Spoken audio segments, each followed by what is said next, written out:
Bismillahirrahmanirrahim. Assalamualaikum warahmatullahi wabarakatuh.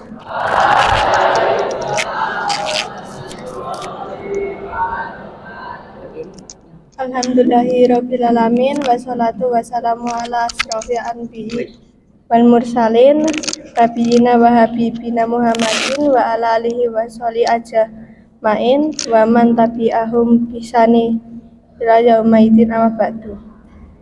Yang kami hormati Bapak Kepala Sekolah SMP Muhammadiyah 1 Berbah, yang kami hormati Bapak atau Ibu Guru Karyawan SMP Muhammadiyah 1 Berbah, serta teman-temanku sekalian yang berbahagia.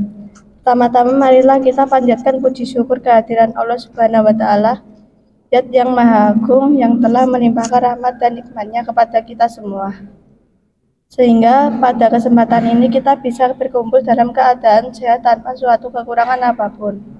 Sholawat serta salam mari kita sanjungan kepada baginda Rasulullah Muhammad Sallallahu Alaihi Wasallam, kepada keluarga, sahabat, dan umat hingga akhir zaman.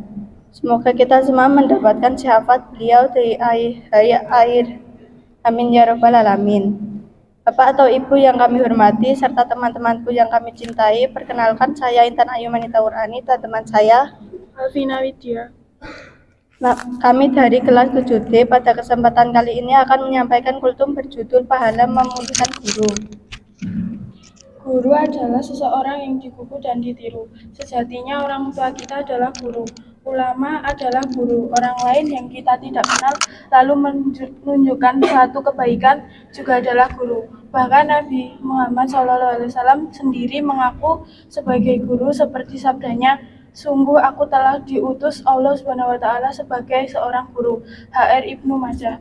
Pahala memuliakan guru adalah surga. Nabi SAW bersabda seperti yang dikutip dalam Lubab Al-Hadis oleh Imam Jalaluddin Al-Suyuti, barang siapa memuliakan orang berilmu atau guru, maka sungguh ia telah memuliakan aku. Barang siapa memuliakan aku, maka sungguh ia telah memuliakan Allah. Barang siapa memuliakan Allah, maka tempatnya di surga.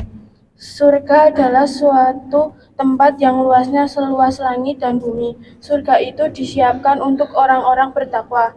Qs Almi Imron ayat 3. Dalam ayat lain disebut bahwa surga itu disediakan bagi orang-orang yang beriman kepada Allah dan Rasul-Rasulnya. Qs Al-Hadid ayat 57. Maka beruntunglah orang yang hadis ini mempertegas perbedaan kedudukan antara orang berilmu dan orang tidak berilmu. Secara retoris Allah SWT bertanya, katakanlah apakah sama orang-orang yang mengetahui dengan orang-orang yang tidak mengetahui? Dalam sejarah Ali bin Abi Thalib diketahui sebagai orang yang sangat memuliakan guru. Hal ini seperti perkataannya yang diabadikan oleh Syaikah Al-Zarnuji dalam kitab Al-Talim Al-Mutalim. Kitab ini dikenal secara luas dan dipelajari sebagai standarisasi moral dalam proses belajar mengajar selama berabad-abad pada pondok pesantren di Indonesia. Ali bin Abi Thalib berkata, "Aku menjadi hamba bagi orang yang mengajarkanku satu huruf ilmu. Terserah orang yang mengajarkanku. Ia mau menjualku, memerdekatkanku, atau tetap menjadikan aku sebagai hamba sahayanya." Dalam kesempatan lain, Ali bin Abi Thalib berkata, "Barang siapa mengajar aku satu huruf, maka baginya 1000 dinar."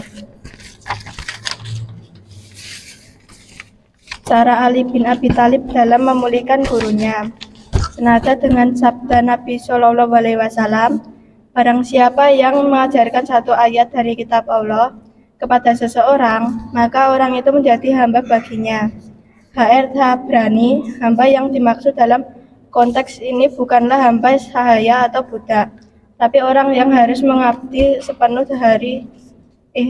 hati kepada guru.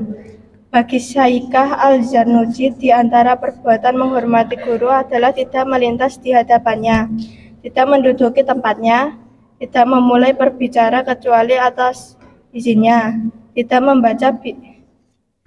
banyak bicara di sebelahnya, dan seseorang murid hendaknya tidak mengetuk pintu rumahnya. Syaikah Al-Zarnuji juga berpesan agar tidak bertanya yang pernah ditanyakan. Diceritakan oleh Syaikil Al-Zarnuji bahwa Khalifah Harun al-Rasyid menyerahkan anaknya kepada Imam al-Assamid untuk belajar ilmu agama dan akhlak mulia. Pada suatu hari ketika menjenguk anaknya, Khalifah melihat Imam al-Assamid sedang berwudu dan membasuh sendiri kakinya, sedangkan yang menuangkan airnya adalah putra Khalifah sendiri. Menyaksikan hal itu, Khalifah menegur Imam al-Asma seraya bertanya kepadanya, "Aku menyerahkan anakku kepada Anda agar Anda mengajarkan dan mendidiknya. Mengapa Anda tidak memerintahkan kepada anakku agar satu tangannya menuangkan air dan tangan yang satu lagi membasuh kakimu?" Inilah cara Khalifah Harun Rasyid memuliakan guru anaknya. Seperti apapun hebatnya kita saat ini, pastilah kita telah berhutang budi kepada guru kita. Cara untuk memuliakan guru diantaranya adalah mendoakannya.